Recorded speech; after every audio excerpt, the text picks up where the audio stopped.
Except Lorraine, she'll click hers in a minute. Hi guys, I'm going to make a start. So welcome along. I'm going to make a really brief introduction to Lorraine because we can tease that out as we go. And I know I sent you information yesterday. We're going to do it just a little bit different than we did with Rod last week, in that one of the parents involved in our school was a lady called Philippa Langrell, and she's a remarkable athlete herself. So she competed at 2 Commonwealth Games, along with a Commonwealth medal in a relay. Seems to me,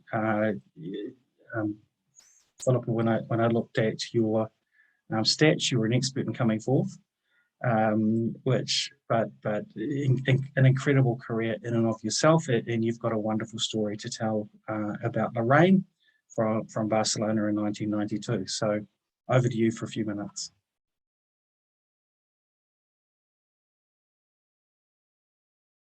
Okay, technical issues over. Hi everyone.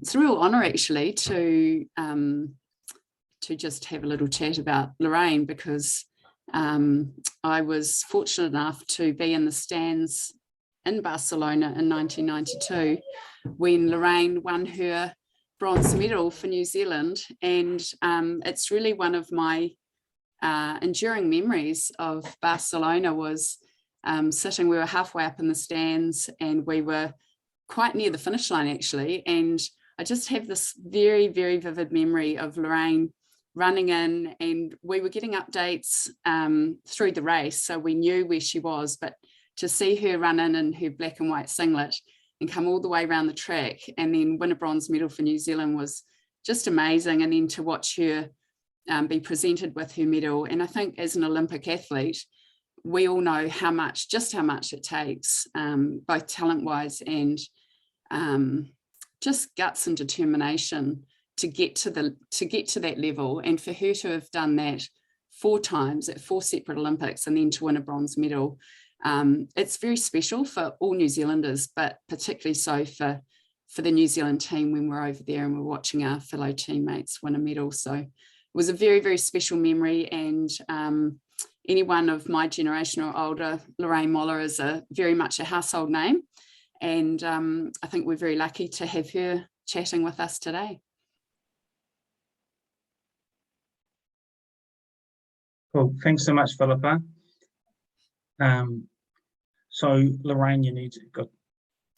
Yeah, thank you, Philippa. I really appreciate it, and thank you for such kind words. And it was very special for me also, and always really, really special to be a part of the New Zealand team. I always felt great pride coming from our wonderful, beautiful country, and being in the with the Silver Fern and being with other New Zealanders. Those were all really special times for me as well. So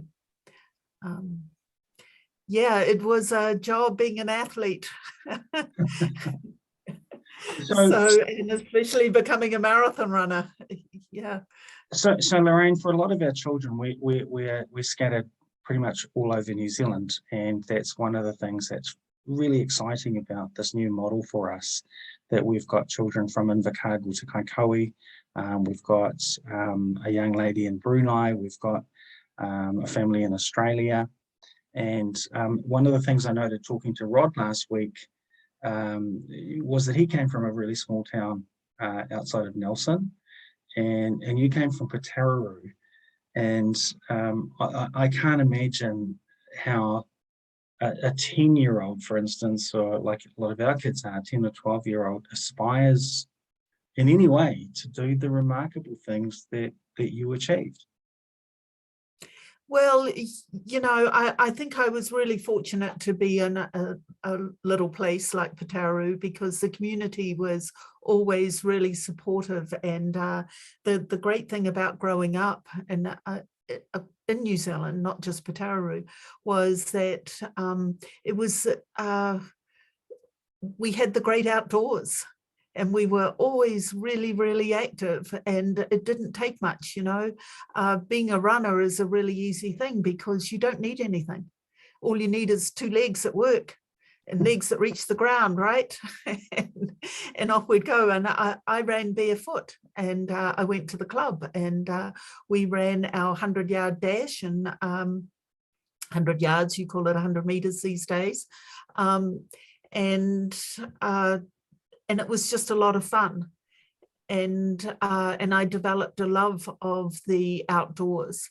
And I think it's really important that we don't lose that, and we don't lose our connection with the natural world. So it's very easy, and I know it's just wonderful that we can get so much information and we can all gather around the world on a TV screen, but don't forget to go outside and get some sunshine and put your feet on the ground every day. It's really, really important for just our physical bodies. They need it. And so I was lucky to grow up in such an atmosphere. And let me tell you, I had my troubles when I was growing up. I spent quite a lot of time in hospital. I wasn't allowed to do a lot of things that my brothers and sisters did. And I was on these, I had an infection, and I was for a lot of my childhood on these very heavy antibiotics, and it gave me skin rashes. If I got too much sunshine every summer, I'd break out in blisters all over my body. It wasn't much fun. But what gave me the release, the freedom, was getting into the running. And I absolutely loved it, and I was good at it right from the start. And it just sort of happened. I mean, I wasn't the fastest sprinter by any means, but when I got to high school and I ran my first 400 meters, I could beat the girls who beat me in the sprints. And I went, oh man, that's good. So I wanted more of it. And that took me on a journey, which I didn't know where it was going. But I started going on overseas trips, and then the Olympics opened up for women. And I ran my first Olympics in 1984. I know that sounds like a long, long way away from you kids, but that's absolutely sounds ancient. But it took me on a journey around the world, and I just had so many wonderful experiences, and ran 4 Olympic Games. So you're being a bit modest there, because I mean, I've followed athletics, as I said to Rod Dixon last week. You know, I'd go out running before I first asked for autographs, and I'd be John Walker. But then when I met John and Rod at a Cook's Gardens thing as a little boy, you know, John was like, "What do you say, boy?" And Rod was like patting me on the head and signing it. So next time I went out running, I was Rod Dixon. I can't say I ever tried to be Lorraine Moller, but I certainly followed you. My hair just wouldn't grow.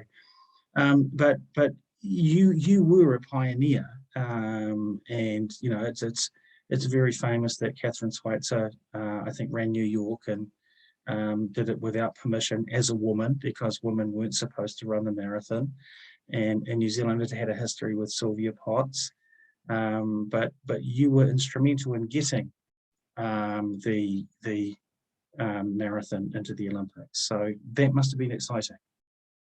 You know, yes, Elwyn, and yes, I think you give me maybe a little too much credit. I was part of a movement of women who felt that we deserved to have equal opportunity in sports that the men did. And but really the lobbying I did was just taking part in the races and doing what I love to do. And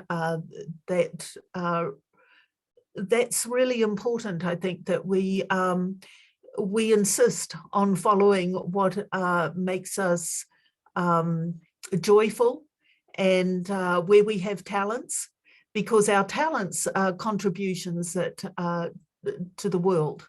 And I think it's important that every single person has their own particular place and their own set of talents, and maybe not like what everybody else has, but that's how we contribute, by being who we are and being the best person that we can be. So we were saying just before, I was going to say we went on air, that sounds a bit grandiose, but we mentioned Arthur Lydiard, and he's certainly someone that I've followed and I had the privilege of spending a day with. But he's someone that you've promoted throughout your athletic and post-athletic career. Why? What's special about Arthur?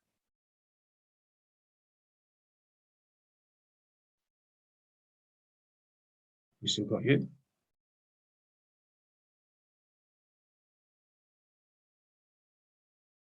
And when I showed some talent, they said, oh, you need some good coaching.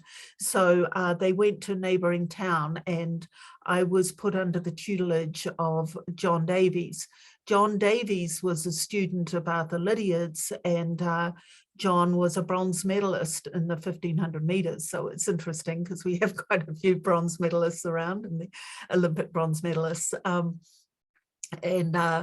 So John started to coach me when I was about 15 years old, and set me on a really, really good course of training that stood me in stead for a long, long time. Now, the great thing about Arthur Lydiard was that Arthur understood how the body worked. He understood how to train people correctly. And he was also really prepared to put in a lot of time to teach people what he knew. He didn't charge any money for it. He offered his services to the local young men around town. So the champions that he coached all lived within a mile radius of his house. It's like a couple of K. So they all lived around. It wasn't that he had, big funding and he was put in a special school, or, so we had the big countries like Russia and the US, and but particularly the Eastern Bloc countries, who all handpicked their athletes. They would actually look for the talented children when they were very, very young. They would measure their bones, their feet. They would see who was going to be good athletes. And then they would put them in training camps from a very young age. And yet, when it came to the Olympics, Arthur's young athletes came out and beat them. And so in the 1960 Olympics, Peter Snell won the gold medal in the 800 meters, and an hour later, Murray Halberg won the gold medal in the 5,000 meters, and they were from Auckland, coached by this one man, Arthur Lydiard, and it made everybody sit up and go, what's he doing? Well, he had a really good training method, and he also had a really good charisma, and was able to impart the confidence in his young men that they were as good as anyone in the world. And confidence is so much a part of it. So he taught them to believe in themselves. So good method and the belief, and that was a winning formula for them, and brought just great honours to our country of New Zealand. So we're working on, and it's again across the country, as I said, so our children are doing the Rod Dixon Kids Marathon, and we're also working on a program where I've called it Generation Skip, where we're talking to people like yourself and other remarkable Kiwis.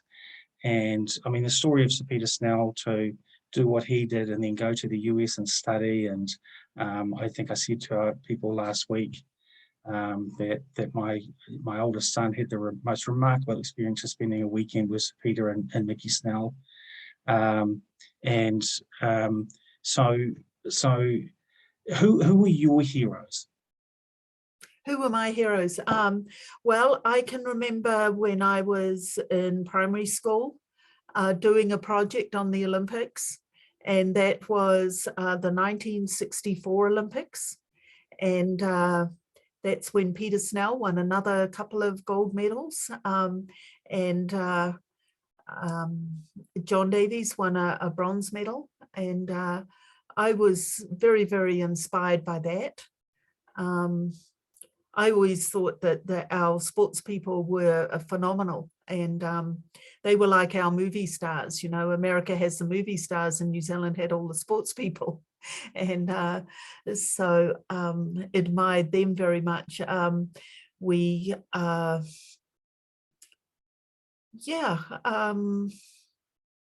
I didn't know much about overseas, but Peter Snell and John Davies and Arthur were certainly on my radar as a kid. In fact, my dad took me to an athletic meeting and we watched them run. Then now I must have been much younger then because my dad put me up on his shoulders. Right. And I watched Peter Snell and John Davies racing each other. And it was on the grass track. And they were, Peter Snell, he had the finishing sprint, so he always beat John in the final. We were sort of cheering for John because, you know, you always cheer for the underdog, but Peter was invincible in the last couple of 100 meters. So you had this remarkable and long career. It sounds like a silly question because it seems like that's more than a lifetime's worth of achievements, but I know you now live in Colorado, and it's almost a silly question to ask, but what have you done since? What have I done since? Okay, so I retired at my last Olympics, which I ran when I was 41 years old in 1996. And I knew that was going to be my last race. Since then, I've been speaking, teaching, and I did some coaching for a while. So that was really interesting. And I wrote a book, my autobiography. But mostly the big thing was that I became a mother. And I was 45 when I had my daughter, and she's now 22, so you can do the maths and see how old I am. But that was just a wonderful experience for me to be able to have late in life. And, you know, that's she's been a real joy. So that, and then the other thing, well, I did spend time going to Cambodia and Mongolia, and I was part of a program called Hearts of Gold, which was to provide charity races to people in countries. So it was used as a platform to raise money for certain things. In Cambodia, we raised money for victims of landmines. So all the money that we raised went to people so they could get prosthetic limbs, because it's very, very common for people to go and there's so many landmines that were laid there that they can just be walking across a field or, you know, going to get the cow and they stand on a landmine and they next thing they don't have any legs. It's just absolutely tragic. So, you know, that program was done with another Japanese runner, and we just wanted to use the fame that we had through running to do something that contributed to the rest of the world and people who aren't quite so fortunate. And so they have a race there, and it's been going for over 20 years. And that's in Cambodia around the famous Angkor Wat temple. The first year that I went, I think in 1997, it was still being cleared of landmines around the area. So, but the race has now been going for over 20 years. It's a half marathon, and they also have divisions for amputees.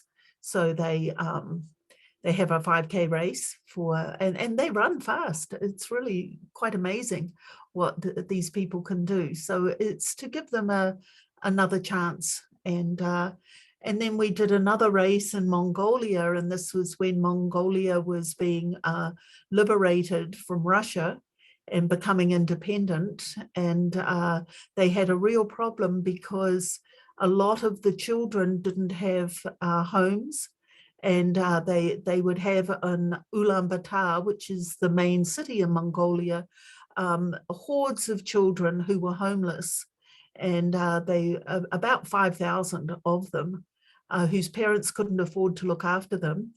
And so their only chance is maybe to get in an orphanage. We raise money for those children to give them a chance. And so these were great programs. Another one in Myanmar. And this has been going for about 22 years. So I'm really proud to have been a part of that program. That's amazing. So you live in, is it Boulder? Yes. Colorado. So I've only been to Colorado once. So I was actually in Boulder. I got forced by my son to cycle up one of those terrible hills at high altitude. I'm lucky to be alive. Tell us about Colorado, and tell us about Boulder, and because it's a pretty special place. Yeah, it is. So it's at 5,400 meters, which is actually an ideal altitude training type of conditions. And so I went there, when did I go there? 1983. And one of the reasons was that my great rival, Anne O'Dane, who you probably met last week, and so we used to be really, really competitive together. And Anne was living in Denver. And when we met up at the races in the US, she beat me by a mile. I didn't even see which way she was going. And I went, what's Anne got that I haven't got? And I went, oh yeah, she's at altitude, so I better get at altitude too. So she was in Denver, which is about 50K away. And I moved to Boulder and to get the altitude training. And and I've stayed here. It's a lovely place. And then in 1984, because the Olympics were in LA, a lot of athletes from Europe came over and used Boulder as a training ground before they went to the LA Olympics, which is in another state. The altitude has an extra training benefit, and it really worked well for me. So it stimulates red blood cell production, and I was one of those athletes who would often get anemic. And when I came to Boulder, it seemed to fix that problem. I did much better. So anemic means that you have a lower percentage of red blood cells, and so you don't have as great an oxygen carrying capacity, because the oxygen is carried in the red blood cells of the body. So so getting more red blood cells really helps an athlete out.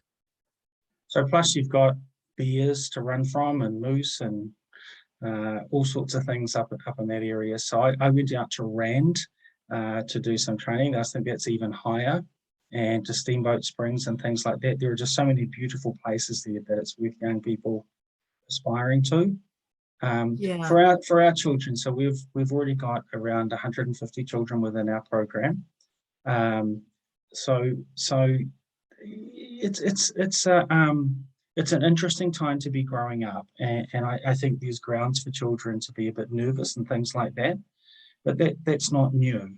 So is there anything that you'd say, to our kids as they look to kind of a future, really? Yes, and I think that it's important. I think we all grow up with the challenges that are meant for us, and we're in this life to learn and to be the best that we can be. And I think what happens is it's very easy for us to get down on ourselves or to think there's something wrong with us. And that's so not the truth. We are absolutely amazing creatures. I don't think people appreciate how incredible their bodies are. That they are regenerative. That means that they are constantly renewing themselves. And you know that because you're a different person every year, especially in children. You can see you're not the same person you were the year before. Your whole body's changed. And that's because your cells are turning over and regenerating themselves. We have, I think within us, we are much more sophisticated than any computer. Our brains, if we use them, can do much more than anything that is outside of us can do. And the key, I think, is learning to trust ourselves and getting confidence that you've got it. You've got everything that you need within you. All you have to do is use your talents and develop them. And I really like the works of Joseph Campbell, who talks about the hero's journey, and all of us can go on a hero's journey. And his key part of the hero's journey is that follow your bliss. Now, probably some of you don't know what bliss is, but it's that thing that makes you really happy, because that's where you have a special talent. And if we all develop our talents, then we'll all be happier and we'll all get on a lot better.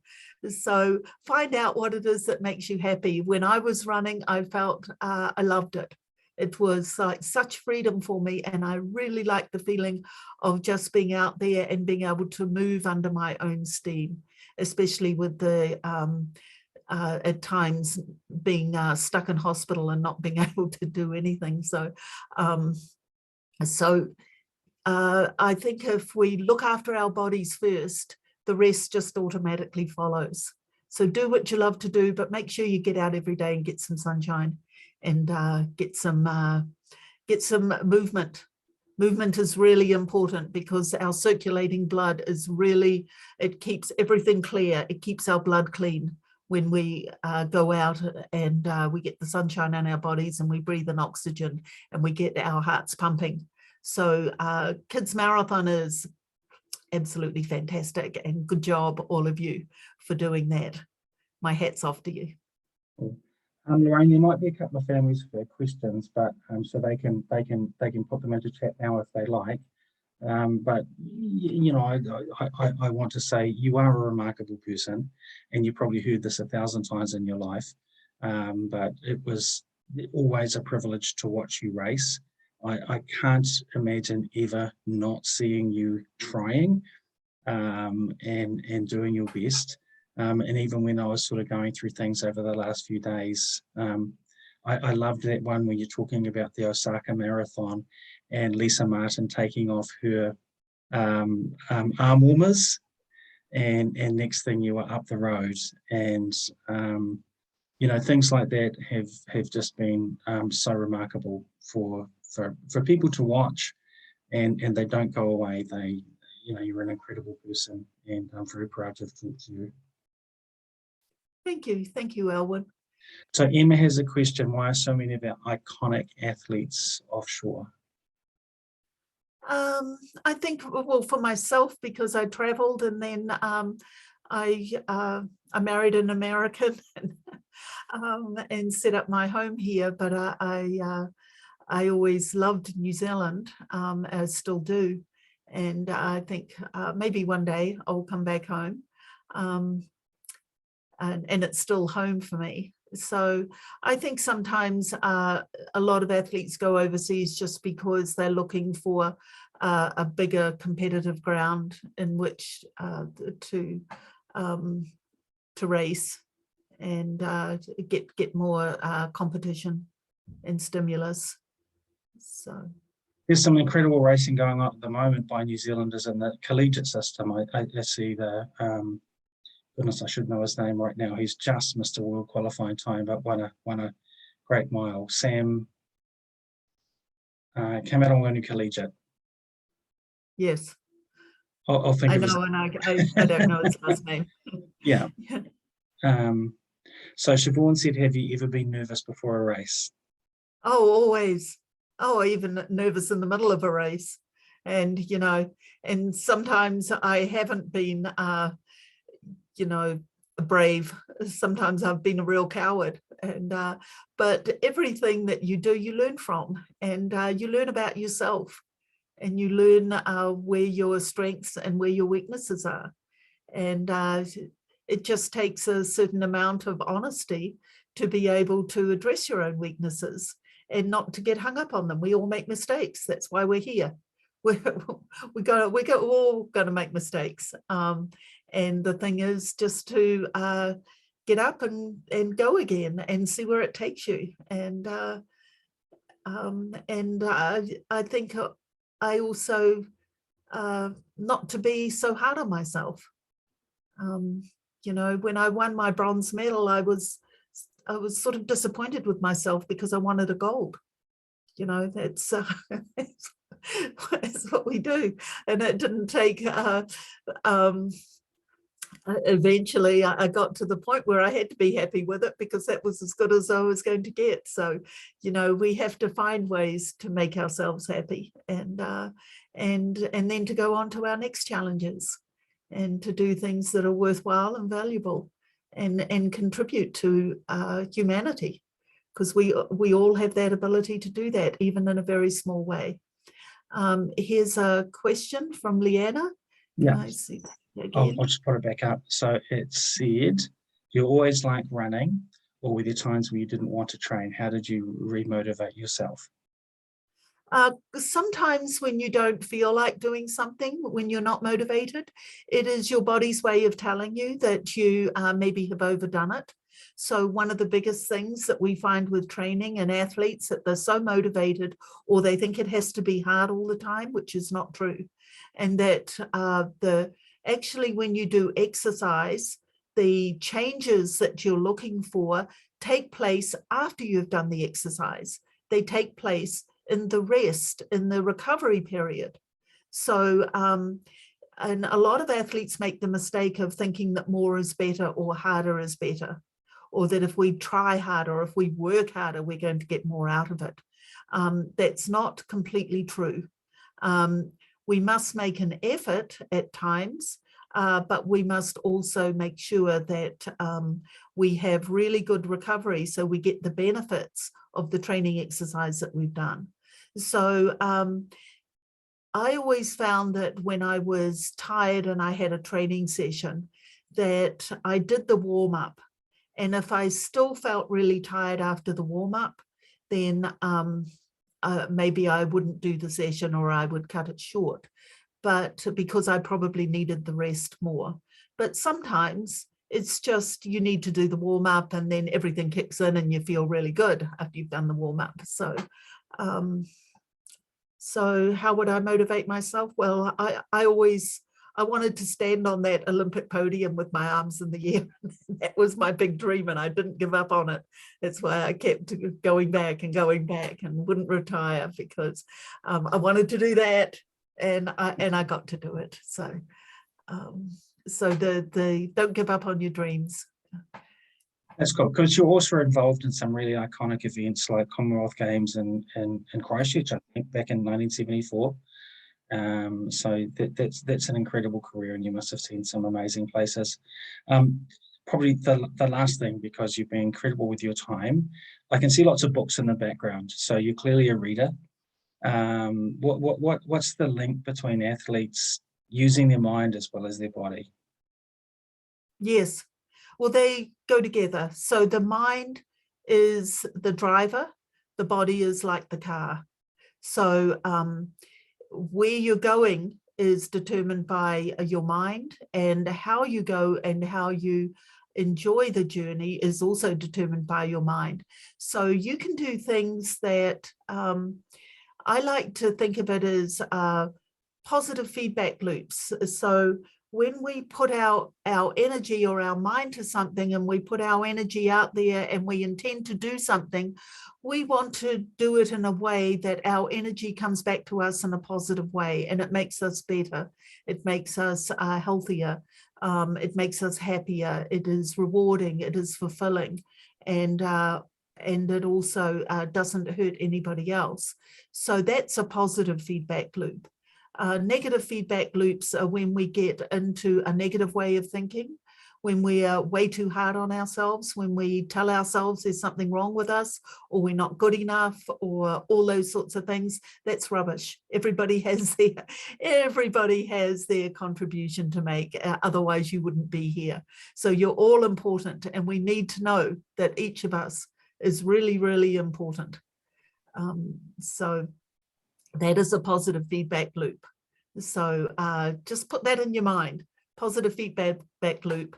And if you start to feel down, one of the ways that is really easy to make you feel better is to do that victory pose, practice it. because when you do it, it tells your body that you're a winner. So just put your arms in the air. In fact, all of you, put your arms up in the air. You're a winner. You're a winner. Yes, yes.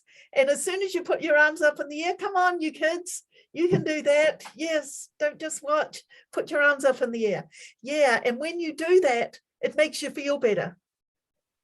It puts a smile on your face. Those who've got their arms up in the air, they're smiling now. Cool. Okay.